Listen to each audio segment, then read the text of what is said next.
এই গ্লু গান, তারপর কিছু চমকি পুঁথি, তারপর এটার যেই স্টিকগুলা থাকে সেগুলো কেনা ছিল। মাঝে মাঝেই আমার মেয়ে বলে যে আম্মু তুমি কোনো কাজ করো না কেন। তো মেয়ের ইচ্ছেতেই শুরু করলাম, ভাবলাম দেখি চেষ্টা করে অনেকদিন পর কেমন হয়। তো আগেই আমি কাজ শুরু করেছি, কিন্তু ভাবলাম রান্নাটা বসিয়ে দিয়ে আসি। তো এখানে সব রকম মশলা দিয়ে হাতে মেখে মাংসটা বসিয়ে দিয়ে আমি বাকি কাজগুলো করব।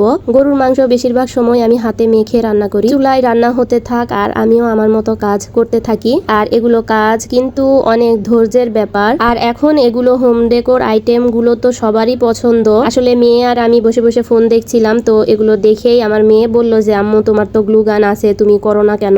তো পাটের বস্তা যেটা সেটা তো ঘরে আছেই, আর আমি দড়িটা সুতুলি যেটা সেটা কিনে নিয়ে আসছিলাম, আর বাকি সব আমার ঘরেই ছিল। মেয়ের ইচ্ছেতেই শুরু করা। তো মোটামুটি ভালোই করেছি। সকালে কয়েকটা ছবি আপলোড করেছিলাম, আমার প্রিয় ফলোয়ার্স আপুরা সবাই বলেছে খুব সুন্দর হয়েছে। তো নতুন আরেকটা করতেছি। তো আর এগুলো কাজ কিন্তু আমার মা আমাকে শিখিয়েছিল। আমার মাও খুব ভালো হাতের কাজ জানতো। যদি কোনো এক সময় হয়, আমার কাছে কিছু আছে, সেগুলো আমি শেয়ার করবো আপনাদের সাথে।